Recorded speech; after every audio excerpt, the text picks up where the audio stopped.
Hello friends, मैं सुनील नानवानी आपका फिर से एक बार स्वागत करता हूं हमारे YouTube channel digits and institute of professional accountants में, जहां आपको मिलता है प्रैक्टिकल अकाउंटिंग का स्टेप बाय स्टेप नॉलेज। आज हमारा ऑनलाइन ट्रेनिंग सेशन का ये जो सेशन है इसका नंबर है 6, यानी इसके पहले हमने 5 सेशन ऑलरेडी बना लिए हैं और 5 सेशन में हमने बेस बनाने से लेके कि अकाउंटिंग का नॉलेज क्यों जरूरी है, वहां से लेके उसके जो बेसिक टर्म्स हैं जिसके बिना अकाउंटिंग की कंसेप्ट ही नहीं इमेजिन की जा सकती, जो पिलर्स रहेंगे अकाउंटिंग के, वो पूरे हमने उन 5 चैप्टर में कवर किए हुए हैं। तो आज का ये सेशन हम आगे न बढ़ते हुए उसी को रिवाइज करने के लिए एक असाइनमेंट क्लास के रूप में डिजाइन किए हैं हमने इसे।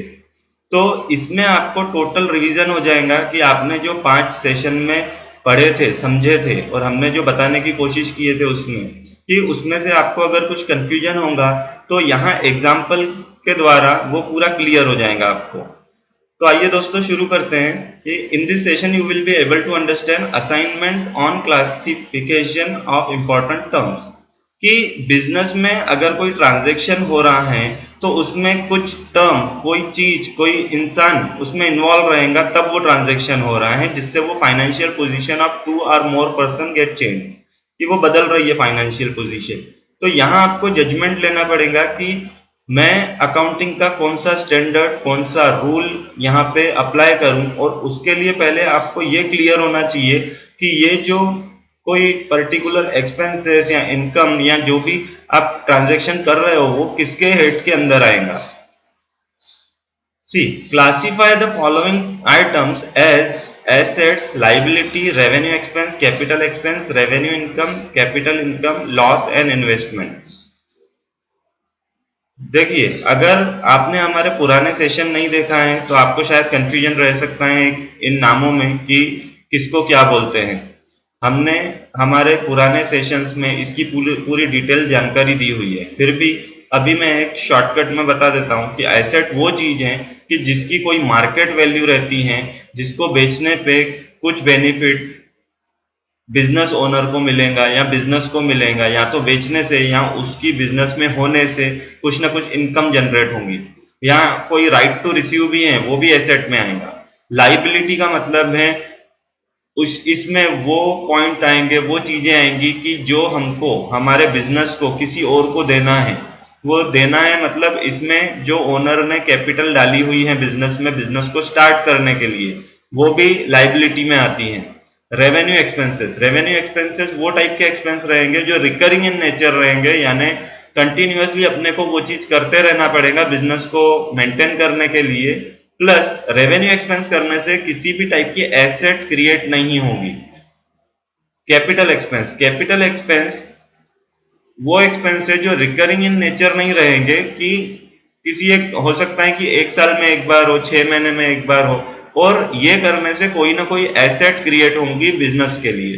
रेवेन्यू इनकम, रेवेन्यू इनकम जो इनकम बिजनेस की प्राइम एक्टिविटीज से, यानी अगर कोई ट्रेडिंग कंसर्न है तो उसके गुड्स सेल करने से, या कोई सर्विस इंडस्ट्री है तो वो जो सर्विसेज प्रोवाइड करेगा उसके अगेंस्ट में जो इनकम आएंगी उसको रेवेन्यू इनकम बोलते हैं। कैपिटल इनकम, कैपिटल इनकम अगर किसी एसेट्स को बेच के कोई इनकम अर्न हो रही है तो उसको कैपिटल इनकम बोलेंगे। लॉस, लॉस किसी भी प्रकार का वेस्टेज या कोई किसी एक्सीडेंट से, या हमारा मार्केट में पैसा डूब जाता है, या नेग्लिजेंस के कारण कोई चीज डैमेज हो जाती है तो उसको कंसिडर किया जाएगा लॉस में। इन्वेस्टमेंट, इन्वेस्टमेंट में आएगा कि अगर बिजनेस में कुछ फंड पड़ा हुआ है और उसको हमने फर्दर रिटर्न यानी कुछ पैसा अर्न के लिए किसी में हमने इन्वेस्ट किए इजीली मार्केटेबल चीजों में, कि इजीली मार्केटेबल मतलब कि with in an accounting period की 12 महीने में उसको कैश में कन्वर्ट करते आए, उसको इजीली बेचते हुए वापस पैसा फंड बिजनेस में लाया जा सके, यानी लिक्विडिटी मेंटेन की जा सके, तो उसको इन्वेस्टमेंट बोला जाएगा। सी फर्स्ट असाइनमेंट है कैश, कैश इन हैंड ये किस में आएगा, ये आएगा एसेट्स में, ये एसेट्स हैं बिजनेस की। कैश हमारे पास है वो होने से हम चाहें तो उससे कुछ एक्सपेंस करें, कुछ मटेरियल बिजनेस में परचेस करें, तो वो हमारी एसेट है कैश। कंप्यूटर परचेज्ड, देखिए आपका कोई ऑफिस है या आपका कोई शॉप है, शोरूम है या कोई कंपनी है, उसमें आपने कंप्यूटर परचेज किए, उसके लिए जो आपने खर्चा किए, तो यहाँ पेड फॉर कंप्यूटर नहीं दिया है, कंप्यूटर परचेज्ड कि कंप्यूटर हमारे बिजनेस में आ चुका है, तो वो हमारे लिए क्या रहेंगी, हमारे लिए वो रहेंगी एसेट्स। अगर यहाँ लिखा रहता कि कैश और check issue means cash paid or check issue for purchase of computer, ये किस टाइप का खर्चा है, तब हम लिखते थे ये कैपिटल एक्सपेंसेस हैं, क्योंकि यहाँ हम कंप्यूटर रोज नहीं खरीदने वाले और जो हमने ये खर्चा किया है इसके अगेंस्ट में हमारी एसेट बन गई है कंप्यूटर की। तो यहाँ सिर्फ लिखा है कि कंप्यूटर परचेज, कि कंप्यूटर है हमारे पास, तो वो किस हेड में आएगा, तो कंप्यूटर हमारी एसेट्स है, क्योंकि वो more than one accounting year use होने वाला है और उसको बेचते समय कुछ ना कुछ पैसा वो देते जाएगा, भले 3 साल के बाद हम उसको यूज करने के बाद आफ्टर चार्जिंग डेप्रिसिएशन उसको हम सेल करते हैं, तो उसके बाद भी वो कुछ ना कुछ पैसा दे के जाएगा बिजनेस में। Third, cash paid for building, देखिए यहाँ बिल्डिंग नहीं है, अगर बिल्डिंग रहता तो हम उसको लैंड एंड बिल्डिंग में under the head asset categorize करते, लेकिन यहाँ लिखा है कैश पेड फॉर बिजनेस,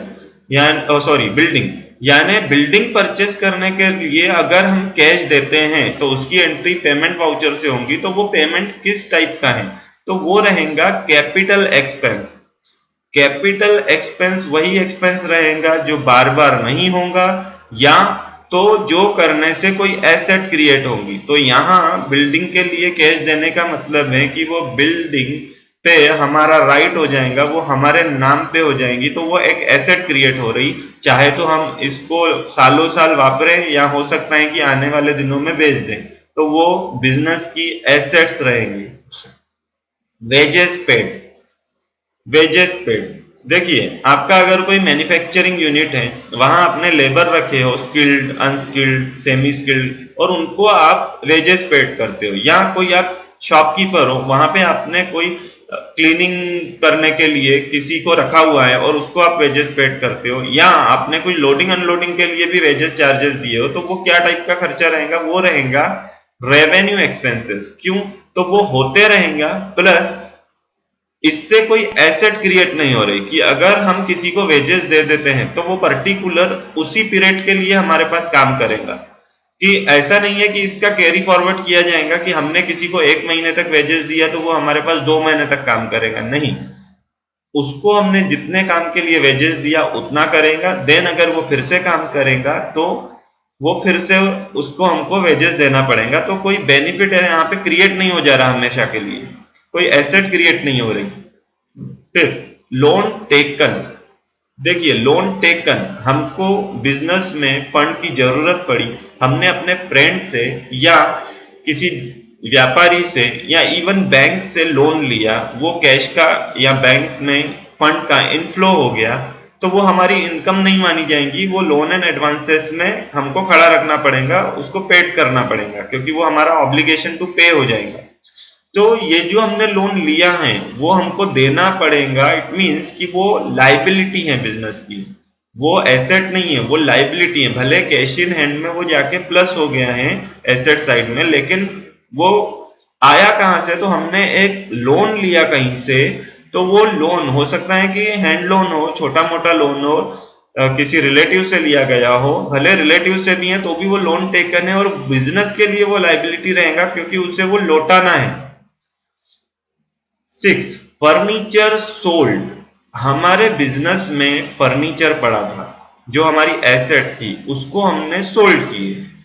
देखिए अगर फर्नीचर है तो वो एसेट है, फर्नीचर अगर हमने परचेस किए और उसके लिए कैश दिए तो वो रहता था कैपिटल एक्सपेंस, क्योंकि वो एक्सपेंसेस बार बार नहीं होता था और उससे एक एसेट क्रिएट हो रही थी जो है फर्नीचर। तो अब जब हम उसको बेच रहे हैं तो वो जो हम उसको बेच के इनकम हमको मिलेगी तो वो रहेगा कैपिटल इनकम,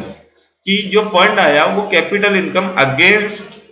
हमारी एसेट के अगेंस्ट आया, कि एसेट्स माइनस हुई हमारे बिजनेस में से और जो फंड आया कैपिटल आया और ये रिकरिंग नहीं रहेगा, डेली हम कोई फर्नीचर नहीं बेचने वाले हैं। हाँ, कोई फर्नीचर का ट्रेडर है तो वो फर्नीचर बेचेगा, लेकिन इस केस में वो यहाँ पे फर्नीचर सोल्ड ऐसा अपनी एसेट का फर्नीचर सोल्ड शो नहीं करेगा, वो करेगा कि मटेरियल सोल्ड, क्योंकि उसका जो ट्रेडिंग मटेरियल है वो है उसका बनाया हुआ या उसका रिसेल के लिए खरीदा हुआ फर्नीचर। तो यहाँ जो हमारा फर्नीचर जो हमारी एसेट है उसको बेच के हमको जो पैसा आया वो कैपिटल इनकम के अंदर हम कैटेगराइज करेंगे। 7, कार परचेस्ड। सेम यहाँ पे कार परचेस्ड जो किया है कि हमने अभी अभी कार परचेज किया, जिसके लिए हमने पेमेंट किया होगा, हो सकता है कैश में किया हो या हो सकता है कि हमने कोई चेक इशू किया हो सेविंग अकाउंट का, अपने पर्सनल अकाउंट का या बिजनेस से करंट अकाउंट का। तो यहाँ जो हम वो चेक इशू कर रहे हैं या कैश का पेमेंट कर रहे हैं वो हो जाएगा कैपिटल एक्सपेंसेस, क्योंकि यहाँ पे एक एसेट क्रिएट हो रही है फिर से, जो कि कार बिजनेस में आ जाएंगी, वो मोर देन 1 अकाउंटिंग पीरियड के लिए यूज की जाएंगी। यहाँ कार परचेज या कोई भी एसेट परचेज करने का मतलब ये नहीं है कि हमको नई ही ब्रांड न्यू ही चीज खरीदना है। अगर हम कोई पुरानी सेकंड हैंड कार या कोई पुराना ओल्ड फर्नीचर या ओल्ड मशीनरी भी परचेज करते हैं तो भी वो बिजनेस में एज एन एसेट इंट्रोड्यूस की जाएंगी। तो यहाँ कैपिटल एक्सपेंस के अंदर ये चीज आएंगी। पेट्रोल परचेज, अब देखिए हमने कार ले लिए, ये कैपिटल एक्सपेंस हो गया, उसके लिए जो हम पेट्रोल उसमें भराते रहेंगे वो रहेगा रेवेन्यू एक्सपेंस। रीजन, क्योंकि दो कंडीशंस जो है रेवेन्यू एक्सपेंस की, कि दो में से कोई एक कंडीशन भी फुलफिल हो गई तो वो रेवेन्यू एक्सपेंसेस आएगा। तो पेट्रोल परचेज, पेट्रोल जो हमारा रहेगा ऐसा नहीं है कि हमने एक बार डाल दिया और हमको 2-3 साल तक पेट्रोल डालना नहीं पड़ेगा।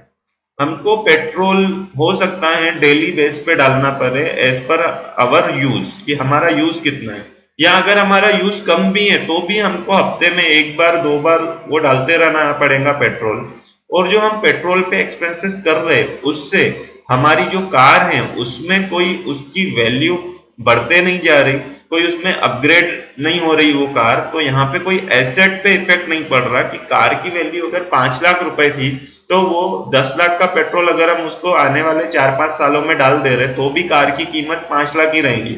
उल्टा कम हो जाएंगे डेप्रिसिएशन चार्ज करने के बाद। तो यहाँ कोई एसेट क्रिएट नहीं हुई और ये रिकरिंग नेचर रहेगा इसका, कि होते रहेगा ये खर्चा। तो ये under the head revenue expenses में हम कैटेगराइज करेंगे। कॉम्पनसेशन गिवन टू वर्कर, देखिए ये वर्ड कॉम्पनसेशन का मतलब ही है भरपाई, तो वो वर्ड सुन के ही आपको क्लिक हो गया होगा कि कुछ ना कुछ चीज के अगेंस्ट में अपन ने भरपाई किसी ना किसी को किए हुए हैं। तो वो जरूरी नहीं है कि बिजनेस करने के लिए किसी को कॉम्पनसेशन देना ही पड़ता है, पर कुछ ऐसे इवेंट्स, कुछ ऐसे सिचुएशंस आ जाते हैं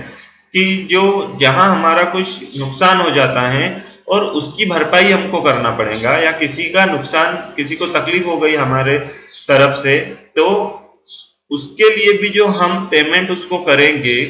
तो वो हम लॉस में डालेंगे। सपोज हमारी मैन्युफैक्चरिंग कंसर्न है और वहां पे कोई वर्कर का मशीनरी में हाथ फंस जाता है या कुछ एक्सीडेंट हो जाता है, तो उससे जो उसको कुछ फिजिकल लॉस होता है या डिसेबिलिटी आ जाती है, उसके एवज में जो हम उसको पैसा देंगे, क्योंकि वो तो जो होना था वो तो हो गया, अब हम सिर्फ उसका compensation in terms of money पे कर सकते हैं, पेड कर सकते हैं। तो ये जो कॉम्पनसेशन हम उसको देंगे वो लॉस रहेगा, हमारे बिजनेस का लॉस, क्योंकि वो जरूरी नहीं था कि वो बिजनेस मेंटेन करने के लिए वो हमको खर्चा करना ही था, वो तो सडन कुछ ऐसा हो गया कि जिसके कारण हमको वो भरपाई देना पड़ा, वो फंड देना पड़ा उसको, तो ये लॉस के अंदर हम रखेंगे। Creditors, creditors means suppliers. देखिए बिजनेस चलाने के लिए अगर हम मैन्युफैक्चरर भी हैं, फिनिश गुड्स हम बना रहे हैं, लेकिन हमको रॉ मटेरियल के लिए दूसरों पर डिपेंड होना पड़ेगा, या हम अगर कोई रिसेलर हैं तो हमको प्रोडक्ट जो मटेरियल हम लेंगे वो भी किसी न किसी से लेना पड़ेगा, हो सकता है स्टॉकिस्ट से लेना पड़े या किसी होलसेलर से या फ्रॉम मैन्युफैक्चरर। तो जिनसे हम मटेरियल लेंगे वो आएगा क्रेडिटर के अंदर, सप्लायर्स। और अगर सप्लायर कोई सप्लायर है और उसके लेजर में बैलेंस दिखता है कि आउटस्टैंडिंग बैलेंस है, तो वो हमारी लाइबिलिटी रहेगी, क्योंकि वो पैसा हमको उसको देना पड़ेगा। क्रेडिटर का बैलेंस क्रेडिट रहेगा कि क्रेडिट साइड में उसका बैलेंस दिखेगा कि क्रेडिट की टोटल डेबिट की साइड से ज्यादा रहेंगी, और जो बैलेंस हमको डेबिट साइड पे दिखेगा वो रहेगा क्रेडिट बैलेंस। तो वो जो बैलेंस है हमको पे करना है आज नहीं तो कल, तो वो हमारी रहेंगी बिजनेस की लाइबिलिटी। भले उसने मटेरियल दे दिया है, मटेरियल यानी स्टॉक इन जो है ट्रेड, वो उसमें ऐड हो गया है, जो भी मटेरियल हमने उससे परचेस किया था वो एसेट साइड में शो हो रहा है, लेकिन वो एसेट जो यानी स्टॉक है, करंट एसेट जो है वो हमने हमारे पैसे से नहीं खरीदी है, किसी और ने हमको दिया हुआ है, सप्लाई किया हुआ है, तो उसका पेमेंट तो हमको करना पड़ेगा उसको। डेटर्स सेम, जैसा क्रेडिटर था वैसा अब डेटर एकदम उसकी अपोजिट साइड रहेंगी कि डेटर मतलब कस्टमर जिसको हम माल बेचेंगे। अब जो हमने माल ये क्रेडिटर से खरीदा था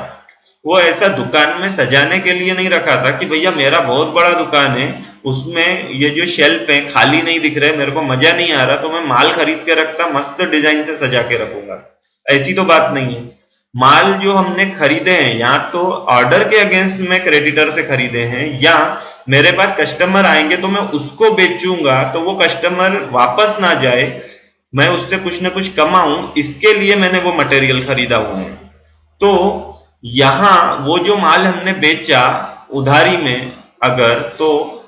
वो हमारा जो डेटर है वो अनपेड, यानी उसने अभी तक हमको उसके एवज में फंड पे नहीं किया है, तो वो आउटस्टैंडिंग बैलेंस जो उसके लेजर में दिखेगा वो हमको मिलेगा, वो हमारा राइट टू रिसीव रहेगा। राइट टू रिसीव क्यों? हमने उसको वो प्रोडक्ट दिया था तो हमें वो पैसा देगा ही देगा, तो वो हमारा एसेट साइड में रहेगा। सन्ड्री डेटर्स जो है वो रहता है करंट एसेट्स ऑफ बिजनेस, क्योंकि वो with in the period of 12 months यानी वन अकाउंटिंग पीरियड में आ जाता है हमको, और आना भी चाहिए। अगर वो किसी कारण से 1 साल के ऊपर हो जाता है तो वो डाउटफुल डेट या बेड डेट होने के चांसेस हो जाते हैं। तो अगर आप बिजनेसमैन हो और बिजनेस चला रहे हो तो आप ये ध्यान रखिए कि मेरे कोई भी डेटर से जो फंड आने वाला है वो 12 महीने के अंदर ही आ जाए। भले आपका चलो क्रेडिट पीरियड दिया था उसको 30 दिन का, 60 दिन का, 90 दिन का, या जो भी, लेकिन कुछ रीजंस ऐसे आ जाते हैं बिजनेस में कि इनसफिशिएंट फंड रहेगा या कुछ कारण से वो पेमेंट नहीं कर पा रहा, तो मैक्स टू मैक्स आप अगर रोक सकते हो तो उसके लिए रुकिए सिर्फ 12 महीने, लेकिन 12 महीने के अंदर फंड ले लीजिए। इसका क्योंकि टैक्सेशन पॉइंट ऑफ व्यू से भी एक रीजन है कि 12 महीने के अंदर ही क्यों, तो वो हम जब आगे डिटेल में एडवांस लेवल में पढ़ेंगे तो उसमें इसका पूरा अलग से एक मॉड्यूल है, एक सेशन है, जिसमें आपको क्लियर हो जाएगा कि क्या रीजन है कि डेटर को करंट एसेट के अंदर रखा गया है और 12 महीने के अंदर उससे पूरा फंड आ जाने होना। लोन इंस्टॉलमेंट पेड, देखिए लोन हमने जो लिया था वो आया था हमारे लाइबिलिटी के अंदर कि वो देना था, तो यहाँ पे हमने उसकी कोई एक पर्टिकुलर इंस्टॉलमेंट पेड किए, या हो सकता है कि 2 या 3 महीने की इंस्टॉलमेंट एक साथ पेड किए,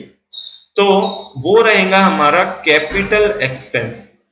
लोन जो हमने लिए थे वो दिए क्योंकि हमने जो लोन लिए थे कुछ ना कुछ बिजनेस के लिए परचेस करने के लिए या कोई एसेट परचेस करने के लिए लिए थे, तो लोन टेकन हमारी लाइबिलिटी था, तो वो अब वो खत्म हो जाएंगी। लोन इंस्टॉलमेंट जो पे करेंगे हम, तो कैपिटल एक्सपेंस रहेगा वो, कि हम कैपिटल एक्सपेंस कर रहे हैं, रेवेन्यू एक्सपेंस नहीं रहेगा कि हमेशा हम अगर 100 साल बिजनेस चला रहे तो 100 ही साल मेरे ऊपर लोन रहने वाला है, ऐसा तो नहीं है। किसी पर्टिकुलर पर्पस के लिए हमने लोन लिए थे और उसको जब पे ऑफ कर रहे हैं हम, तो कैपिटल एक्सपेंस रहेगा वो। इंटरेस्ट पेड, अब जो हमने लोन लिया था, लोन की इंस्टॉलमेंट यानी रीपेमेंट किया तो कैपिटल एक्सपेंस, अगर उसका इंटरेस्ट अब पे कर रहे उस पर जो इंटरेस्ट, यहां इंटरेस्ट में किसी भी टाइप का इंटरेस्ट आ जाएगा, जरूरी नहीं कि वो जो लोन लिया गया है उस पे ही हो सकता है कि आपने जिससे मटेरियल लिया उसने आपको, यानी आपका जो क्रेडिटर है उसने आपको 60 दिन की साइड दिया था कि within period of 60 days you have to pay full amount against your purchase, कि आपने जो परचेस किया था उसके अगेंस्ट में पूरा आपका पैसा आ जाने को होना। लेकिन किसी कारण से आप वो पैसा नहीं दे पाए, तो अब डे वाइज जो भी उसने मेंशन किया होगा कि 18%, 10%, 5% के हिसाब से वो इंटरेस्ट चार्ज करेगा। तो अगर उसने वो इंटरेस्ट चार्ज किया जो आपने उससे मटेरियल लिए हो उतने अमाउंट पर, तो हो सकता है वो मंथ वाइज भी चार्ज करे, तो वो जो इंटरेस्ट हम पे करेंगे उसको, वो रहेगा रेवेन्यू एक्सपेंस। क्यों? क्योंकि इससे कोई एसेट क्रिएट नहीं हो रही, और ये होते रहेगा क्योंकि होता ही है बिजनेस में कि जो अभी बिजनेसमैन मेरा वीडियो ये देख रहे होंगे उनको अच्छे से पता होगा कि भले उनको मार्केट से हो सकता है 1 करोड़ लेना हो और उनको देना हो मार्केट को 25 लाख, लेकिन फिर भी वो 25 लाख टाइम पे नहीं दे पाते। इसका रीजन ऐसा है कि डिपेंड करेगा कि आपका कलेक्शन कैसा हो रहा है, आपकी टीम है कि नहीं प्रॉपर कलेक्शन करने के लिए मार्केट से। यानी अगर मैं सिंपल शब्दों में बोलूं कि वसूली करने के लिए आपने क्या सिस्टम बनाए हुए हो कि प्रॉपर टाइम पे आपका पैसा मार्केट से आ रहा है कि नहीं आ रहा है। अगर आ रहा है तो आप पर ये जो कंडीशन आई है कि आपके सप्लायर ने आप पे इंटरेस्ट चार्ज किया, वो होगा ही नहीं, क्योंकि फंड आपके पास आया तो आप सीधी सी बात है उसको फॉरवर्ड करोगे जहां से आप मटेरियल परचेस करते हो। और अगर आपका सिस्टम नहीं बना हुआ है और आपका सालों साल पैसा नहीं आ रहा, जो कि काफी गलत है, तो उससे आपका पूरा अफेक्ट करेगा कि आप क्रेडिटर को भी पैसा टाइम पे नहीं दे पाओगे। तो ये रहेगा रेवेन्यू एक्सपेंस के अंदर। थेफ्ट ऑफ कैश, सपोज हमारे यहाँ चोरी हो गई कि कोई कैश था हमारे ड्रॉवर में, वो हो सकता है सर्वेंट ने, हो सकता है कि कोई आया उसने वो चोरी कर लिया, या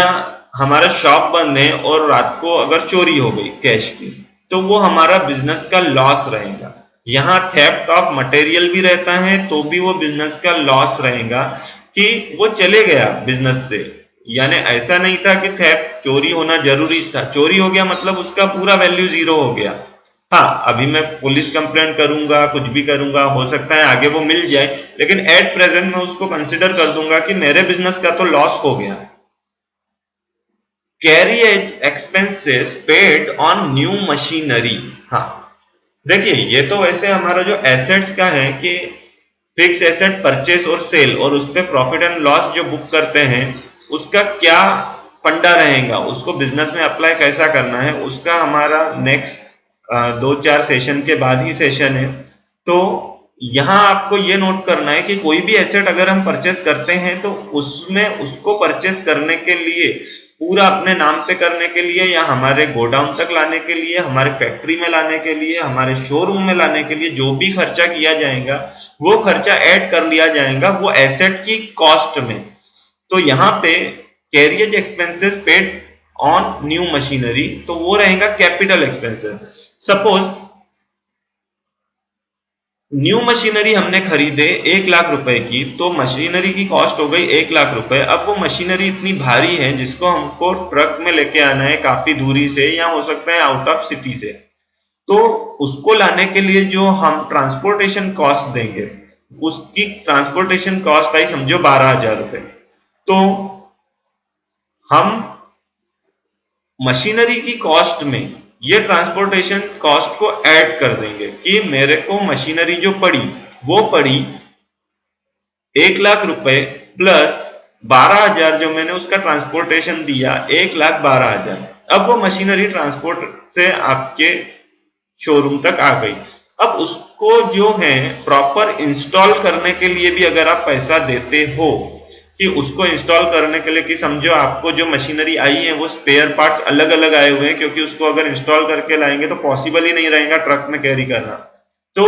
पार्ट्स आए थे, उसको इंस्टॉल करने के लिए आपने एक नॉलेजेबल टेक्नीशियन आता है आपके यहाँ जो अपना सर्विस चार्ज करता है, वो करता है 8,000 रुपए। तो अब ये 8,000 भी वो मशीनरी की कॉस्ट में ऐड हो जाएंगे। तो 1,12,000 जो हमारा हुआ था कैरियर यानी ट्रांसपोर्टेशन पकड़ के, अब उसमें 8,000 और मिला लीजिए, तो 1,20,000 उसकी रहेंगी एक्चुअल परचेस प्राइस हमारे लिए। बिल देखेंगे हम अगर मशीनरी का तो उसमें 1 लाख है, लेकिन हमारे को वो कितने की पड़ी, तो 1,20,000 में। तो हम मशीनरी को 1,20,000 से डेबिट करेंगे। रेंट रिसीव्ड, देखिए रेंट रिसीव्ड हो रहा है अगर, कि हमारा एक शॉप है, हमने उसको किराए पे दिया हुआ है, या कोई और प्रॉपर्टी है किराए पे दी हुई है, या हमारा जो कोई मशीनरी है उसको रेंट पे हमने दिया हुआ है किसी को, तो वो उसके अगेंस्ट में जो हमको रेंट यानी जो फंड मिल रहा है वो रहेगा हमारा रेवेन्यू इनकम। रेवेन्यू इनकम इसलिए कि ये जो इनकम आ रही है इससे कोई ऐसे प्रॉपर्टी क्रिएट नहीं हो रही है, और ये जो रेंट रहेगा वो रिकरिंग इन नेचर रहेगा, वो आता ही रहेगा। कि हमने अगर किसी को शॉप दे दिया, ऐसा नहीं होगा कि वन टाइम वो एक महीने का उसने रेंट दे दिया और बोलेगा अब मैं कभी नहीं दूंगा। वो जब तक उस चीज को यूज कर रहा है तब तक वो रेंट देगा, उसको देना ही पड़ेगा। तो जो ये उसका रिकरिंग नेचर है और कोई एसेट क्रिएट नहीं हो रही, तो ये रहेगा रेवेन्यू इनकम बिजनेस के लिए। Expenses on installation of machinery, ये चीज मैंने आपको यहीं पे बता दिया कि अगर हमने कोई मशीनरी खरीदे और उसका इंस्टॉलेशन हम कर रहे तो वो भी रहेगा कैपिटल एक्सपेंसेस, वो मशीनरी की कॉस्ट में हमको ऐड करना पड़ेगा। बैंक बैलेंस, बैंक बैलेंस ये हमारा एसेट रहेगा। जैसे हमने नंबर फर्स्ट पे देखे थे कि कैश, कैश था हमारे बिजनेस का एसेट, सेम बैंक में जो मेरा पैसा पड़ा हुआ है तो वो रहेगा मेरा एसेट। ये अगर बैंक में ओवरड्राफ्ट का पैसा पड़ा है वो हमारी एसेट नहीं रहेगी, जो हमारा अपना पैसा बैंक में पड़ा हुआ है वो रहेगी हमारी एसेट। कैपिटल, कैपिटल बिजनेस की लाइबिलिटी रहती है। हम पहले ही डिस्कस कर चुके हैं कि ओनर जो भी फंड बिजनेस में डालेगा तो उसको under the head capital categorize करते हैं, और कैपिटल बिजनेस की लाइबिलिटी रहेगी। लाइबिलिटी इसलिए क्योंकि बिजनेस को बिजनेस मैन से अलग माना जाता है। भले बिजनेसमैन का ही पैसा बिजनेस में लगा है, लेकिन इन दोनों को सेपरेट एंटिटी के तौर पे देखा जाता है लीगल एस्पेक्ट से, तो ताकि यानी बिजनेस की अकाउंटिंग प्रॉपर तरीके से हो सके। तो बिजनेस बिजनेस बोलेगा कि मेरे को बिजनेसमैन ने जो पैसा दिया है मैं उसको लौटाऊंगा, तो वो मेरी लाइबिलिटी है, उसको कमा के दूंगा। उसने मुझ में पैसा लगाया है ना, तो मैं उसको कमा के दूंगा। तो ये बिजनेस की लाइबिलिटी हो जाएंगी जो कैपिटल है। सैलरी पेएबल, देखिए अगर यहाँ पे सैलरी पेड रहता है या सैलरी एक्सपेंस रहता तो इसको हम या तो इसमें ट्रेडिंग अकाउंट में या प्रॉफिट एंड लॉस अकाउंट में शो करते थे कि वेजेस रहता तो वो डायरेक्ट एक्सपेंसेस हो जाता था मैन्युफैक्चरिंग कंसर्न के लिए, और अगर ये सैलरी पेड रहता था तो ये रहता था इनडायरेक्ट एक्सपेंसेस। तो यहाँ सैलरी पेएबल है। पेएबल अनपेड आउटस्टैंडिंग का मतलब है ऐसा कोई खर्चा जो आज तारीख तक पेड नहीं किया है बिजनेस ने। पेड नहीं किया है का मतलब पेड नहीं करना है नहीं है, उसको किसी न किसी फ्यूचर डेट पे पे करना पड़ेगा हमको। तो ये रहेगा बिजनेस की लाइबिलिटी कि देना है बिजनेस को। भले यानी यहाँ पे उसने खर्चा बुक कर लिया है salary debit to salary payable, लेकिन आने वाले समय में उसको वो सैलरी पे करना पड़ेगा। इंटरेस्ट रिसीवेबल, अब देखिए सपोज जैसे हमने देखा था कि हमने इंटरेस्ट पेड किया उस अमाउंट पे कि जो क्रेडिटर ने हमको चार्ज किया, सेम अब समझो हमने मटेरियल बेचा था किसी को 60 दिन की साइट पे, और उसने करीब आज 90 दिन होते आए, 3 महीने हो गए, उसने पैसा नहीं दिया, तो हमने अपने कस्टमर से इंटरेस्ट चार्ज किया कि इंटरेस्ट चार्ज ऑन कस्टमर। तो अभी चार्ज हमने एंट्री लिया है, उसको नहीं मालूम है चार्ज किया है, तो वो इंटरेस्ट रिसीवेबल रहेगा जब तक हम उसको वो डिटेल भेजेंगे नहीं, उसको अकाउंट स्टेटमेंट नहीं भेजेंगे या टेलीफोनिक डिस्कशन से उसको बताएंगे नहीं, या जब वो पेमेंट डाल देगा उसके बाद हम बोलेंगे कि तुमने इतने इतने अमाउंट से शॉर्ट पेमेंट किए हो क्योंकि तुमने लेट पेमेंट किए थे, तो हमने वो डेट में समय के हिसाब से जितने पीरियड लेट किए थे उतना हमने इंटरेस्ट आप पे चार्ज करके रखे थे। तो इंटरेस्ट रिसीवेबल है। रिसीवेबल है हमारा राइट टू रिसीव है, तो ये हमारा एसेट रहेगा, क्योंकि जब भी ये मिलेगा हमारी कैश या हमारा बैंक बैलेंस बढ़ेगा तो ये हमारा राइट टू रिसीव है, तो एसेट साइड में रहेगा। प्रीपेड इंश्योरेंस, प्रीपेड इंश्योरेंस देखिए यहाँ प्रीपेड इंश्योरेंस हो या कोई भी खर्चा प्रीपेड हो, तो यानी पेड इन एडवांस हो, तो वो हमारी एसेट रहेंगी। एसेट इसलिए रहेंगी कि अभी तक वो खर्चा बुक नहीं हुआ है या वो खर्चा हुआ नहीं है, तो हमारा ऑब्लिगेशन टू पे क्रिएट नहीं हुआ था, लेकिन फिर भी हमने वो चीज एडवांस में पे करके रखे हैं। तो जो चीज हमने एडवांस में पे करके रखे हैं वो हमारी एसेट रहेंगी। सपोज आप कोई बिजनेस चलाते हो, कोई कंपनी चलाते हो, वहां पे किसी स्टाफ ने आपसे एडवांस मांगा, आपने उसको 3 मंथ्स की सैलरी एडवांस में दे दी, तो आप उसको सैलरी बुक करके नहीं छोड़ दोगे, आप उसको सैलरी पेड इन एडवांस इस लेजर में एंटर करोगे और वो जो लेजर का हेड रहेगा वो रहेगा लोन एंड एडवांसेस गिवन। क्यों? तो अभी उसने वो पैसे के अगेंस्ट में आपके कंपनी को सर्विसेज दिया नहीं है, जिस भी प्रोफेशनल सर्विसेज के लिए उसको आपने हायर किए थे वो उसने दिया नहीं है। हो सकता है कि 1 महीने के बाद आप उसको निकाल दो या वो छोड़ के चला जाए, तो इस कंडीशन में क्या रहेगा कि 3 महीने की सैलरी आपने उसको एडवांस में दी है, 1 महीना उसने काम किया, वो एडजस्ट कर दिया जाएगा सैलरी एक्सपेंस से, और बचे हुई 2 महीने की सैलरी जो आपने उसको एडवांस में दिए थे वो आपको उससे वापस लेने का राइट है, यानी राइट टू रिसीव है। अगेन राइट टू रिसीव है तो वो एसेट में आएगा, वो खर्चा बुक नहीं किया जाएगा क्योंकि प्रीपेड था वो। वैसे नॉर्मली इंश्योरेंस तो प्रीपेड ही रहता है, क्योंकि अगर हम साल का इंश्योरेंस ले रहे हैं, हमने 1 अप्रैल को पेमेंट किया तो नेक्स्ट वो मार्च तक चलेगा। तो इंश्योरेंस एक ऐसा एक्सपेंस है जो नॉर्मली एडवांस में ही पे किया जाता है। Rent paid in advance, same कि हमने कोई गोडाउन लिए हुए हैं किराए पे और हमने उसका रेंट पे कर दिए एडवांस में 3 4 6 महीने का। अब किसी कारण से वो गोडाउन हमको खाली करना है, तो सीधी सी बात है लैंडलॉर्ड के पास हम जाएंगे कि हमने तुमको 6 महीने का किराया दिया था, आज 2 महीने हो गए, मेरे को मजा नहीं आ रही तुम्हारे प्रीमाइसेस में, या मेरे को वो प्रीमाइसेस छोटा पड़ रहा, मेरे कंपनी से दूर पड़ रहा, मेरे को नहीं पूरा रहा पेट्रोल का कॉस्ट वगैरह जो ये मैं मटेरियल रखने आता हूँ, तो मैं खाली कर रहा हूँ। तो वो एडवांस जो मैंने उसको दिया था वो मेरे को उससे वापस लेने का राइट है, राइट टू रिसीव है, तो वो एसेट है। कमीशन रिसीव्ड इन एडवांस, अब देखिए ऊपर में हमने जो जो एक्सपेंसेस अगर एडवांस में पे किए हैं तो वो हमारी अगर एसेट है, तो जो इनकम हमको एडवांस में मिल गई है, दिया एडवांस में तो एसेट, और अगर मिल गई है तो वो रहेगा लाइबिलिटी। तो commission received in advance same, अगर हमको हम किसी का मटेरियल बिकवाते हैं किसी कंपनी का, और उसके एवज में हमको वो कुछ परसेंटेज की कमीशन देता है, तो जो ये कमीशन वो हमको देता है जब हम मटेरियल बिकवा देंगे उसके बाद देगा। अब हो सकता है कि किसी भी टाइप की कमीशन हमको एडवांस में मिल गई हो कि तुम मेरा मटेरियल तो बिकवाते ही हो, लो मैं तुम्हारे अकाउंट में 10,000 रुपए ट्रांसफर कर देता हूं और उसको तुम आने वाले समय में जब मटेरियल बेचोगे तो वो उससे एडजस्ट कर लेना। तो अब देखिए इसने हमको एडवांस में दे दिया, हो सकता है किसी रीजन से हम मटेरियल नहीं बेच पा रहे, या हो सकता है सामने वाले को फंड की जरूरत पड़ गई, तो वो बोलेगा बॉस मैंने तेरे को जो कमीशन एडवांस में दिया था ना वो मेरे को फिलहाल वापस दे दे, जब तू मटेरियल बिकवाएगा तो मैं तेरे को बाद में दूंगा। तो उसको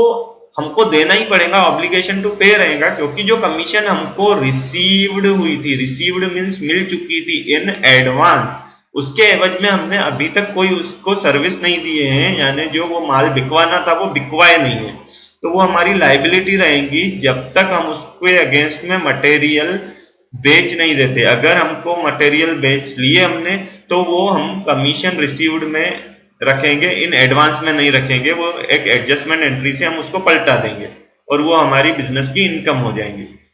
जनरल एक्सपेंसेस, जनरल एक्सपेंसेस यानी नॉर्मल, अगर आपके शॉप है तो शॉप एक्सपेंसेस, ऑफिस है तो ऑफिस एक्सपेंसेस, फैक्ट्री है तो फैक्ट्री एक्सपेंसेस, की जो भी खर्चे रहते हैं उसमें कुछ भी आ सकता है कि आपका जैसा रिफ्रेशमेंट चार्जेस हैं कि आप स्टाफ के लिए नाश्ता वगैरह मंगाते हो, चाय मंगाते हो, वो आ जाएगा। नॉर्मल क्लीनिंग पे कुछ आप खर्चे करते हो, नॉर्मल रिपेयर्स एंड मेंटेनेंस करते हो,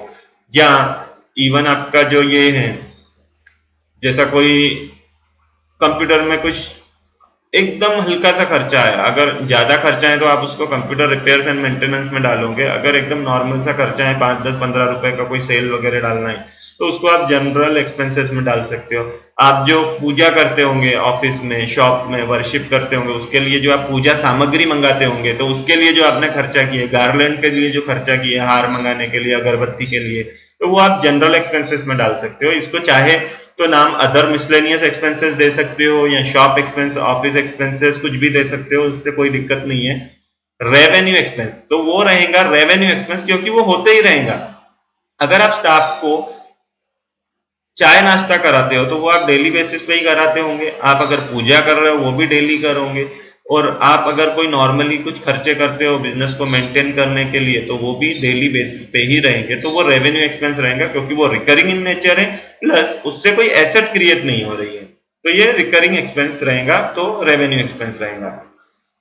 इंश्योरेंस क्लेम रिसीवेबल, देखिए रिसीवेबल जहां भी वर्ड आ गया तो उसका मतलब है राइट टू रिसीव, और राइट टू रिसीव आया तो वो हो गया हमारे बिजनेस का asset. Insurance claim receivable, suppose आपका कोई, यहाँ पे मैं बताता हूँ, हमने पीछे में लॉस को डिस्कस किए थे कि थेफ्ट ऑफ कैश, समझिए यहाँ पे थेफ्ट ऑफ मटेरियल या समझो डैमेज ऑफ गुड्स होता था कि लॉस हुआ हमारे बिजनेस का कि ट्रांसपोर्टेशन में मेरा मटेरियल आ रहा था तो ड्यूरिंग द ट्रांसपोर्टेशन मेरा मटेरियल डैमेज हो गया ड्यू टू एन एक्सीडेंट, तो वो मैंने लॉस में बुक कर लिया कि मेरा ये लॉस हो गया। अब सपोज आज का बिजनेसमैन इतना शार्प हो गया है, वो इतने झटके सहन कर चुका है लॉस के, तो वो अब हर चीज को इंश्योर कराता है कि इंश्योरेंस, किसी न किसी कंपनी का इंश्योरेंस ले लेता है कि मेरा मटेरियल सेफ रहे, अगर भले साल में एक ही बार वो एक्सीडेंट होगा लेकिन मुझे वो भी नुकसान ना हो, तो वो इंश्योरेंस लेता है, उसका प्रीमियम पेड करता है। तो अब समझो वो इंश्योरेंस किया हुआ था उस मटेरियल का, आपका 1 लाख का मटेरियल आ रहा था, वो डैमेज हो गया एक्सीडेंट के कारण, तो अब उसका इंश्योरेंस किया हुआ था, तो उसने यानी बिजनेस ओनर ने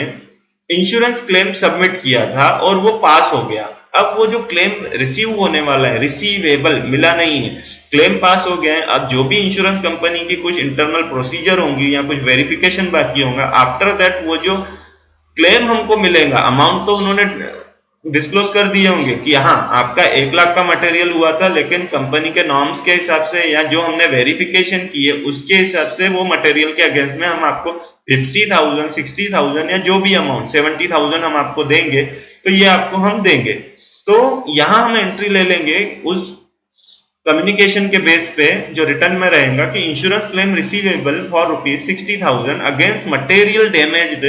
वर्थ ₹1,00,000। तो ये जो रिसीवेबल रहेगा तो हमारा राइट टू रिसीव है, अगर 15 दिन में या 1 महीने में जो भी डिसाइडेड पीरियड होगा तब तक नहीं मिला, तो हमको राइट है कि हम इंश्योरेंस कंपनी से पूछें कि आपने अब तक पैसा क्यों नहीं दिए हो, प्लीज आप हमको हमारा पैसा दे दो। तो वो जो हमारा राइट टू रिसीव है तो वो एसेट में आएगा। Purchased shares of Reliance company, देखिए अगर शेयर्स करते हैं, खरीदते हैं हम, तो सीधी सी बात है उसको शेयर इन्वेस्टमेंट, वर्ड ही एक ऐसा है शेयर इन्वेस्टमेंट, उसमें ही शो हो जाता है कि वो हमारे बिजनेस की इन्वेस्टमेंट है। कोई फंड हमारे पास बिजनेस में पड़ा हुआ था जो हम मटेरियल परचेस करने के लिए नहीं यूज कर रहे, एडिशनल फंड पड़ा हुआ है, हमने अपना प्रॉफिट जो इतने सालों का था वो रिटेन करके रखे हुए हैं, जमा करके रखे हुए हैं, निकाले नहीं है, तो अब जो वो फंड पड़ा था तो क्यों ना मैं उसको यूटिलाइज कर लूं किसी इन्वेस्टमेंट में और कुछ ना कुछ रिटर्न आएगी। तो मैंने एक कंपनी में शेयर्स में इन्वेस्ट किया तो वो मेरा हो गया इन्वेस्टमेंट, क्योंकि वो मेरे को पैसा देके जाएगा, रिटर्न आएगा मेरे को उस पे, तो वो इन्वेस्टमेंट है मेरा, और कभी भी मैं उसको इजीली कैश में लिक्विड कर सकता हूँ, बेच सकता हूँ उसको जब भी मेरे को फंड की जरूरत पड़ती है। तो legal fee paid to acquire land, देखिए अगर आप बिजनेस के लिए कोई लैंड एक्वायर कर रहे हो सकता है आपको वहां पे फैक्ट्री खोलना हो या कोई वेयर हाउस ओपन करना हो या कोई नया आउटलेट या शोरूम खोलना हो, तो वो लैंड की जब आपने कॉस्ट यानी जो ये रहेगा परचेस वैल्यू, वो जब आप पे करोगे तो उसके साथ कुछ खर्चे रहेंगे, लाइक स्टैम्प ड्यूटी या कोई लीगल फी, एडवोकेट फी, जो भी वो आपके लिए ड्राफ्ट करेगा ये एग्रीमेंट वगैरह का, तो वो जो भी कॉस्ट रहेंगी, जो भी खर्चा आप उस पर करोगे, तो वो आप ऐड कर दोगे लैंड की वैल्यू में कि आप उसको कैपिटल एक्सपेंस के अंदर रखोगे। सपोज लैंड आपने लिए हो 50 लाख की, वहां पे आपके लीगल फी, स्टैम्प ड्यूटी वगैरह जो भी आएंगी वो ऐड, जितना भी अमाउंट रहेगा आप ये 50 लाख में ऐड करोगे। यहाँ अगर आपको कंफ्यूजन है तो आप सिंप्लीफाई करके देख सकते हो, यहाँ जैसा ये मशीनरी हमने परचेज किए थे और उसमें जो हमको ट्रांसपोर्टेशन लगा था हमने मशीनरी की कॉस्ट में डाले थे, अगेन हमको जो उस पर इंस्टॉलेशन चार्जेस लगा था वो भी मशीनरी कॉस्ट में डाले थे, कि मैंने मशीनरी लिया था, बस मेरा ये नहीं था कि मेरे को किसी को इंस्टॉलेशन पे करना था या मेरे को कोई किसी को ट्रांसपोर्टेशन पे करना था, मेरे को मशीनरी होना था, तो जो भी खर्चे वो चीज को मेरी फैक्ट्री तक के लाने में खर्चे लगेंगे उसको मैं उसमें ऐड करता जाऊंगा। तो वैसा ही यहाँ पे जो मेरे को किसी को लीगल फी देना था इसलिए मैंने लैंड परचेस नहीं किया, मेरे को लैंड परचेस करना था इसलिए मेरे को लीगल फी देना पड़ा, तो मैं उसको लैंड की कॉस्ट में ऐड कर दूंगा, तो मेरी परचेस वैल्यू रहेंगी कि वो लैंड की कॉस्ट प्लस उसको एक्वायर करने के लिए जो जो लीगल फी मैंने पे किया, तो यहाँ पे एसेट क्रिएट हो रही, मतलब लैंड की कॉस्ट बढ़ जा रही यहाँ पे हमारे लिए, तो वो कैपिटल एक्सपेंस रहेगा और वो हमको रिकरिंग नहीं करना है, बार बार नहीं करना है। Bank processing fee and charges for business loan same, हम जब किसी भी कारण से बिजनेस लोन लेते हैं और लेना ही पड़ता है आज की तारीख में, तो यहाँ जो हम बैंक की प्रोसेसिंग फी और चार्जेस देंगे ये कैपिटल एक्सपेंस रहेगा at the time of application of loan, कि लोन के लिए जब हम अप्लाई कर रहे हैं तब वो प्रोसेस में जो वेरिफिकेशन रहेगा जो बैंक चार्ज करेंगी या किसी प्रोसीजर के लिए चार्ज करेंगी, तो वो कैपिटल एक्सपेंसेस में आएगा। यहाँ आप कंफ्यूज मत होइएगा कि बैंक का हर चार्जेस कैपिटल नहीं रहेगा। अगर यहाँ पे नॉर्मली जो बैंक चार्ज करती है हमारे सेविंग बैंक अकाउंट में, करंट अकाउंट में, वो हमारा इनडायरेक्ट एक्सपेंस रहेगा, वो रेवेन्यू में आएगा। लेकिन यहाँ अगर हम लोन ले रहे बिजनेस लोन, तो उसके लिए जो खर्चा होगा वो कैपिटल एक्सपेंसेस के अंदर आएगा। Insurance charges of new car purchased from for business same, मैंने नई कार लिया उसके लिए मेरे को जो इंश्योरेंस लगा वो कैपिटल एक्सपेंसेस है at the time of new car purchase. जब नई कार ले रहा हूं तो मेरे को, अगर मैंने कार लिया है 5 लाख की, उस पर इंश्योरेंस वगैरह पकड़ के वो मेरे को 5,50,000 की पड़ी, तो मैं, किसी ने अगर मेरे से पूछा कि आपने कार कितने की ली है या आपको कार कितने की पड़ी, तो मैं उसको ये नहीं बोलूंगा कि मैंने कार इतने की खरीदा था फिर मैंने उसमें इंश्योरेंस किया या उसमें मैंने कुछ स्टीरियो सिस्टम डलवाया तो ये लगा। तो यहाँ जैसा कार हमने खरीदे एक एसेट, उसमें जो भी खर्चा लगेगा वो चाहे इंश्योरेंस चार्जेस हो या हमने इमीडिएट उसमें कुछ चीजें हमने अपने हिसाब से डलवाए, अपग्रेड कराए, तो वो पूरी ऐड करने की जो भी कॉस्ट रहेंगी वो कैपिटल एक्सपेंसेस के अंदर आएंगी। और उन सब की टोटल जो आएंगी, कार की वैल्यू प्लस ये जो चार्जेस हमने उसमें दिए, तो वो सब पकड़ के जो वैल्यू आएगी वो रहेंगी कार की एग्जैक्ट कॉस्ट हमारे लिए। Accounting software purchased intangible assets, देखिए एसेट्स को दो एसेट्स में बांटा जाता है, एक है टेंजिबल और एक है इनटेंजिबल। टेंजिबल यानी जिसका फिजिकल स्ट्रक्चर है, एग्जिस्टेंस है, जिसको हम टच कर सकते हैं, जिसको हम देख सकते हैं, और दूसरी इनटेंजिबल एसेट यानी जिसका कोई फिजिकल स्ट्रक्चर नहीं है, जिसको हम चलो देख सकते हैं लेकिन टच नहीं कर सकते, ऐसा कोई है नहीं। हम कंप्यूटर में सॉफ्टवेयर को देख तो पा रहे हैं लेकिन है नहीं।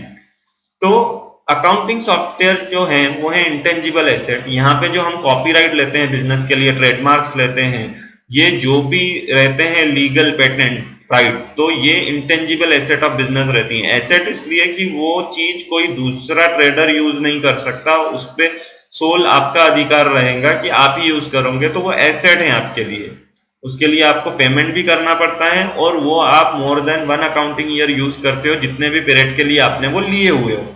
तो वो यहाँ अकाउंटिंग सॉफ्टवेयर परचेज, तो ये कैपिटल एक्सपेंस रहेगा ना कि रेवेन्यू एक्सपेंस।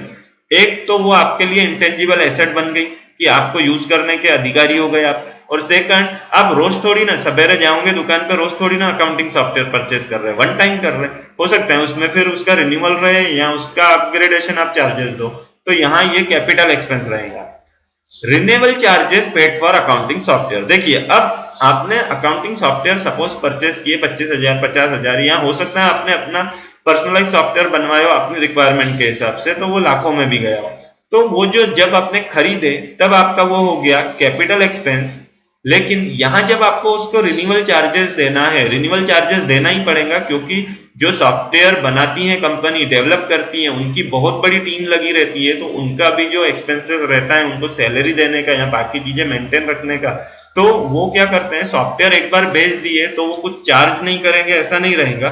वो रिन्यूअल चार्जेस लेते हैं हर साल का, भले वो नॉमिनल रहेगा लेकिन लेते ही हैं। तो हमको जो हर साल उसको पैसा देना है वो रहेगा रेवेन्यू एक्सपेंसेस, क्योंकि वो देना ही है, प्लस उससे अकाउंटिंग सॉफ्टवेयर में कुछ ऐसा डेवलप नहीं हो रहा, कोई एसेट नहीं बढ़ रही, ऑलरेडी जो अकाउंटिंग सॉफ्टवेयर था वही है,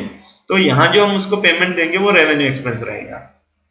अब देखिए ये है updating charges paid for accounting software. Suppose हमने कोई अकाउंटिंग सॉफ्टवेयर बनवाए थे, अब मैं टैक्सेशन में बात करता हूं, जैसा वैट था पहले और अभी जीएसटी है, तो उसमें वैट था, तो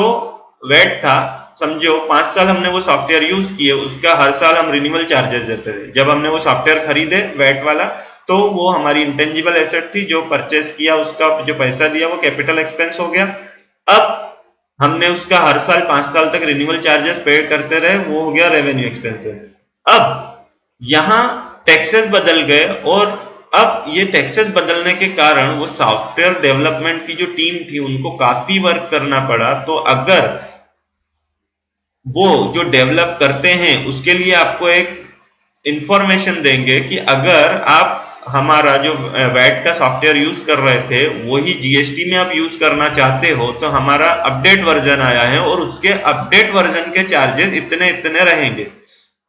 इतने इतने रहेंगे मतलब हो सकता है कि जितने का वो सॉफ्टवेयर बेचा था उसका आधा हो या उसका कुछ परसेंटेज हो।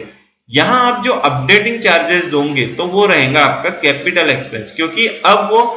आउटडेटेड सॉफ्टवेयर नहीं रहा कि उसमें आप रनिंग जो स्टैट्यूटरी कंप्लायंसेस हैं उसकी एंट्री ले सकते हो, वो अपडेट हो चुका है, तो वो कैपिटल एक्सपेंस रहेगा। या अब टैक्सेशन नहीं, अब वर्किंग कंडीशन पे देखते हैं कि अगर आपका बिजनेस है, कोई पर्टिकुलर आपने सॉफ्टवेयर लिए, तब आपको पता चला यार अब तक जो मेरा बिजनेस की एक्टिविटीज थी उसके हिसाब से तो मेरे को ये काम कर गया, लेकिन अब मैं जो फर्दर एक्सपांड कर रहा हूं अपने बिजनेस को, कि ब्रांचेस ओपन कर रहा हूं या डिफरेंट टाइप के मटेरियल में डील कर रहा हूं, या मेरा मैन्युफैक्चरिंग जो है उसकी प्रोसीजर चेंज कर रहा हूं, उसके लिए मेरे को इसमें कुछ चेंजेस रिक्वायर्ड रहेंगे। अदरवाइज मैं एक्चुअल पोजीशन ऑफ बिजनेस जान ही नहीं पाऊंगा कि अगर मेरा जो स्टैंडर्ड ये है अकाउंटिंग सॉफ्टवेयर उसको मैं फॉलो करूंगा, तो मेरे को उसमें कुछ अपनी रिक्वायरमेंट के हिसाब से कुछ फील्ड ज्यादा चाहिए या कुछ ट्रांजेक्शन ज्यादा करना है, तो मुझे उसका अपडेट वर्जन चाहिए। आपने अपनी रिक्वायरमेंट की लिस्ट दी, अकाउंटिंग सॉफ्टवेयर जो डेवलप करती है उसको, आपके जिससे आपने खरीदे थे उन्होंने वो अपडेट किए और अपडेटिंग के चार्जेस लगाए, तो वो भी आपका कैपिटल एक्सपेंस रहेगा, रेवेन्यू एक्सपेंस नहीं रहेगा। रेवेन्यू एक्सपेंस सिर्फ उसका रिन्यूअल चार्जेस रहेगा। यहां अगर आप उसकी सॉफ्टवेयर की वैल्यू बढ़ा रहे हो तो उसका रहेगा कैपिटल एक्सपेंसेस। R&D मतलब research and development expenses but fail to improve product. देखिए अगर आपका कोई मैन्युफैक्चरिंग यूनिट है और कोई आप प्रोडक्ट बनाते हो, उसमें कंटिन्यूअस आपको रिसर्च एंड डेवलपमेंट करते रहना पड़ेगा, क्योंकि customer is the king of market और वो उसको बेहतर से बेहतर चीज देना आपका फर्ज रहेगा और आपको वो देना ही पड़ेगा। अदरवाइज वो कस्टमर को टाइम नहीं लगेगा किसी और कंपनी के तरफ या किसी और मैन्युफैक्चरर के तरफ शिफ्ट होने में, क्योंकि उसको वो पैसा जेब में लेके घूम रहा है, तो वो चाहेगा कि मेरे को बेस्ट प्रोडक्ट मिले और साथ ही साथ कम रेट में। तो यहाँ आपको रिसर्च एंड डेवलपमेंट करते रहना पड़ता है। तो यहाँ कैसा जो रिसर्च एंड डेवलपमेंट एक्सपेंसेस हैं हुआ, लेकिन वो फेल हो गया, वो मटेरियल जो प्रोडक्ट था उसकी क्वालिटी इंप्रूव करने में फेल हो गया, क्योंकि रिसर्च एंड डेवलपमेंट इसलिए बोलते हैं उसको कि ट्रायल एंड एरर पे काम करता है। वो ऐसा नहीं है कि मैंने कोई रिसर्च चालू किया तो वो डेवलप हो ही जाएंगी, हो सकता है वो फेल भी जाए, तो अगर वो फेल हो गई तो वो हमारा रेवेन्यू एक्सपेंस हो जाएगा, क्योंकि एक तो ये रिकरिंग इन नेचर है, सेकंड चीज यहाँ पे कुछ एसेट क्रिएट ही नहीं हुई, कुछ उसकी वैल्यू ही नहीं बढ़ी। अब research and development expenses succeeded for improvement. अगर रिसर्च एंड डेवलपमेंट एक्सपेंसेस हमारा यानी जो हमने प्रोसीजर किया वो रिसर्च एंड डेवलपमेंट की 1 साल दिया, 6 महीना दिया उस पे, और वो सक्सेस हो गया, तो कहीं ना कहीं हमारे मटेरियल की वैल्यू बढ़ गई, प्रोडक्ट की कॉस्ट बढ़ गई, उसमें वैल्यू ऐड हो गई, तो वो कैपिटल एक्सपेंस रहेगा। अब आप बोलोगे यहाँ पे तो ये भी रिसर्च एंड डेवलपमेंट जो है हमको रिकरिंग यानी करते ही रहना पड़ेगा, तो यहाँ ये कैपिटल एक्सपेंस कैसे हुआ? तो यहाँ देखिए यहाँ कैसा इसकी वैल्यू बढ़ गई है। सपोज पहले जो मोबाइल आए थे, मोबाइल स्टार्ट हुआ था ब्लैक एंड व्हाइट से, उसके बाद उसमें कैमरा आया। जब मोबाइल लॉन्च हुआ था वो कैमरे के साथ नहीं हुआ था, तो यहाँ पे कंपनियां लग गई थी काम में कि हम रिसर्च एंड डेवलपमेंट करेंगे इसको और कैसा बेस्ट बना सके। तो फिर उन्होंने उसमें कैमरा ऐड किया, फिर उसको कलर किया, फिर उसमें नई नई डिजाइन बनाना चालू किए, बड़े शेप दिए, प्लस धीरे धीरे धीरे वो डेवलपमेंट आज इतना पहुंच गया है कि वो स्मार्टफोन बन गया है। तो आज अगर हम मोबाइल की बात करें तो उसका तो मेन पर्पस है कि कॉल करना, तो जो ब्लैक एंड व्हाइट मोबाइल हमको 1000 2000 में 3000 में आता था, आज वही स्मार्टफोन लाखों तक के पहुंच गए। तो उसकी जो कॉस्ट बढ़ते जा रही, यहाँ कैपिटल एक्सपेंसेस, क्योंकि उसकी कॉस्ट बढ़ते जा रही वो मोबाइल की, वो कंपनीज को वो बिजनेस ओनर्स को पैसा देते जा रहा, बढ़ते जा रहा उसका, कि अगर कोई इवन उसकी अगर कैपेसिटी है, समझो हम मेमोरी की बात करते हैं, उसकी अगर 64 GB की मेमोरी सेम मॉडल की और 128 जीबी की मेमोरी है तो उसमें भी उसके रेट का फर्क रहेगा। तो वो जो रिसर्च एंड डेवलपमेंट करके वो मोबाइल को कैपेबल बनाया गया कि उसमें 128 जीबी तक की मेमोरी स्टोर हो सके, तो उससे उसकी वैल्यू बढ़ गई, इसलिए वो कैपिटल एक्सपेंसेस रहेगा जो वो रिसर्च एंड डेवलपमेंट में हमने किए थे और जो सक्सेस हो गया। अगर वो फेल हो गया रहता तो वो आ जाता था हमारा रेवेन्यू एक्सपेंसेस में। Foreign trip expenses to purchase a machinery. देखिए, जैसे हमको मशीनरी खरीदना था तो उसके लिए हम फॉरेन गए। फॉरेन गए इसलिए मशीनरी खरीद के नहीं आए, हमको मशीनरी खरीदना था इसलिए हम फॉरेन गए। तो वो जो एक्सपेंसेस रहेगा उसको मैं ट्रेवलिंग एक्सपेंसेस में नहीं डालूंगा, मैं उसको कॉस्ट ऑफ मशीनरी में ऐड कर दूंगा, कैपिटल एक्सपेंसेस। जैसे हमने ट्रांसपोर्टेशन ऐड किए थे, जैसे हमने इंस्टॉलेशन चार्जेस ऐड किए थे, वैसा ये जो भी फॉरेन ट्रिप का एक्सपेंस रहेगा, हो सकता है ओनर खुद जाए, हो सकता है वो परचेज मैनेजर को भेजे, हो सकता है कि वो किसी टेक्नीशियन को भेजे जिसको उसका नॉलेज हो, वो मशीनरी का, रिलेटेड मशीनरी का नॉलेज हो। तो वो कैपिटल एक्सपेंसेस रहेगा हमारे बिजनेस का और मशीनरी की कॉस्ट में ऐड कर दिया जाएगा। Custom duty on machinery imported. देखिए, कस्टम ड्यूटी भी जो लगेगी हमारी मशीनरी पे इंपोर्ट करके, यहाँ आप फॉरेन ट्रिप पे गए, मशीनरी परचेज कर लिए, अब मशीनरी जब आप लाए उसको छुड़ाने के लिए जो आपने कस्टम ड्यूटी दिए, तो वो भी एक्सपेंस, कैपिटल एक्सपेंस रहेगा क्योंकि वो मशीनरी की कॉस्ट में ऐड कर देंगे हम। New tyre for purchased for a old truck. नया टायर परचेज किया ओल्ड ट्रक के लिए, ये रहेगा रेवेन्यू एक्सपेंसेस, क्योंकि टायर ऐड करके, नया टायर ऐड करके उसकी कोई इतनी खासी वैल्यू बढ़ नहीं जाने वाली है कि ट्रक की अगर कीमत मेरी 5 लाख रुपए थी तो मैं एक टायर डालूंगा तो अब मेरे को 8 लाख रुपए मिलेंगे, ऐसा नहीं होने वाला। तो यहाँ जो टायर पे खर्चे रहेंगे, भले टायर नया है, वो हमारा रहेगा revenue expense, not capital expense. Interest receivable on vehicle sold on 18 month EMI. देखिए, रिसीवेबल वर्ड आ गया मींस राइट टू रिसीव आ गया, तो सीधी सी बात है एसेट है, लेकिन इसको हम ज्यादा क्लेरिफाई करते हैं कि on vehicle sold on 18 months EMI. जो व्हीकल के शोरूम्स होते हैं जहां पे वो व्हीकल सेल करते हैं, हो सकता है वो कैश के अगेंस्ट में करें, चेक के अगेंस्ट में करें, या ईएमआई पे आज जो चलन है कि हम ईएमआई पे गाड़ियां उठाते हैं। तो हम समझो ये गाड़ियां जो बेचती हैं वो शोरूम के नजरिए से देखते हैं कि सपोज कि कोई हमारे पास आया, उसने ईएमआई पे गाड़ी लिया, तो हर ईएमआई में कुछ ना कुछ इंटरेस्ट का पोर्शन ऐड रहेगा। तो अब वो गाड़ी तो लेके गया, अब वो ईएमआई भी देगा, क्योंकि उसने अगर ईएमआई नहीं दिया तो उसकी गाड़ी हम उससे वापस ले लेंगे। तो हम ऐसा कंसिडर करते हैं कि वो ईएमआई देंगे ही। तो अगर हम चाहें तो हम उसकी एंट्री पहले ही सिस्टम में लेके रख सकते हैं, ताकि हमको वो पर्टिकुलर डेट पे जो भी वो अकाउंट मेंटेन करता होगा उसको पता चले कि हाँ, आज जो तारीख है, ये तारीख को ये बंदे की ईएमआई लगने वाली है और उसमें मेरे को इतना इतना अमाउंट का इंटरेस्ट रिसीव होगा। तो इसने जो एडवांस में एंट्री करके रख दिया है, तो वो करेगा इंटरेस्ट रिसीवेबल में। तो ये जो इंटरेस्ट रिसीवेबल है, राइट टू रिसीव, ये रहेगा एसेट यानी अनअर्नड इनकम। यानी राइट टू रिसीव क्रिएट हो चुका है लेकिन अर्न नहीं हुई है, अभी तक उसने दे नहीं दिया है, तो ये अनअर्नड इनकम है, तो ये रहेगा एसेट में, हमारी एसेट है, वो मिलेगा ही हमको। Heavy expenditure on advertisement of a product which will be useful to maintain its sale for next some years। देखिए, हमने हेवी एक्सपेंडिचर किए, हो सकता है कि जैसे हमने बड़े बड़े होर्डिंग्स लगाए या हमने टेलीविजन ऐड दिए जिसमें किसी एक्टर को वो प्रमोट करने के लिए हमने हायर किए कि आप हमारा प्रोडक्ट को प्रमोट करो, तो उसका जो एक्सपेंसेस रहेगा वो काफी हेवी रहेगा। या हमने किसी एक्टर को, एक्ट्रेस को नहीं लिया लेकिन नॉर्मल बंदे को भी लिया, लेकिन वो एड हमने इतना समय तक चला दिए, 6 महीने 1 साल तक, कि उस पे एक्सपेंडिचर जो हुआ वो बहुत हेवी हुआ। तो हेवी हुआ तो उससे कोई फर्क नहीं पड़ेगा, वो हमारा रेवेन्यू एक्सपेंस ही रहेगा।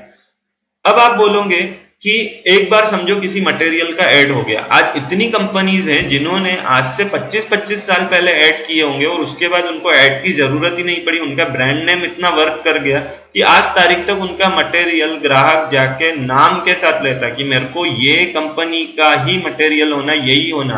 तो आप बोलोगे कि रेवेन्यू एक्सपेंसेस की कंडीशन है कि वो with in an 1 accounting period के लिए रहेगा। लेकिन यहाँ पे अगर 2010 में किसी ने एड चलाया था और वो 2020 तक उसका मटेरियल उसके अगेंस्ट में बिक रहा, तो वो कैपिटल एक्सपेंसेस क्यों नहीं हुआ? वो तो मोर देन 1 अकाउंटिंग पीरियड था। तो यहाँ देखिए, although it is for more than one accounting period but it doesn't create any property। यहां वो जो एक्सपेंसेस हमने हेवी किया था, हो सकता है 10 लाख 50 लाख 1 करोड़ तक के हमने किया हो, तो उससे कोई हमारी प्रॉपर्टी क्रिएट नहीं हुई थी। यहां सिर्फ वो मोर देन 1 अकाउंटिंग पीरियड हमको बेनिफिट दे रहा है, लेकिन उसकी ये कंडीशन फेल हो जा रही कि हमारी कोई प्रॉपर्टी क्रिएट नहीं हो रही। तो प्रॉपर्टी क्रिएट नहीं हो रही है तो इसका मतलब है कि वो रेवेन्यू एक्सपेंस ही रहेगा, उसको कैपिटल एक्सपेंसेस में कैटेगराइज नहीं किया जाएगा। तो दोस्तों, ये हमने जो असाइनमेंट का सेशन रखे थे खास इसीलिए रखे थे ताकि जो आपने 5 सेशन में पढ़े थे, समझे थे, वो आपको पता रहे कि आपको कितना समझा है और ज्यादा आपको क्लैरिफाई हो सके, क्योंकि यहाँ हमने एग्जैक्ट जो मार्केट में ट्रांजैक्शंस होंगे उसको ऐड करते हुए एक असाइनमेंट का सेशन बनाए हुए थे। आगे जो हमारा सेशन रहेगा वहां से हम स्टार्ट करेंगे कि type of sale and purchase और उसका इफेक्ट कैसा रहेगा। तो दोस्तों, आपको ये वीडियो अच्छा लगा हो तो लाइक कीजिए, शेयर कीजिए और प्लीज हमारे चैनल को सब्सक्राइब कीजिए और जितना हो सके अपने व्यापारी मित्रों में, फ्रेंड्स को ये शेयर करते जाएं। और जितना हो सके आपको अगर कंफ्यूजन होगा इस चीज में कि हमने तो एक 40 एग्जाम्पल एक स्टैंडर्ड बना दिया कि 40 एग्जाम्पल की, उससे आपको क्लियरिटी आ सके। अगर आपके मन में कोई ऐसा ट्रांजैक्शन आता है तो हमको कमेंट कीजिए, हम उसका आंसर आपको बताएंगे। अगर आपको कुछ कंफ्यूजन है तो उसको क्लेरिफाई करते हुए। और अगर आपको हमारी फिजिकल क्लासेस जो क्रैश कोर्स हैं वो ज्वाइन करना है तो उसके लिए भी आप हमसे कांटेक्ट कर सकते हैं। Thank you so much.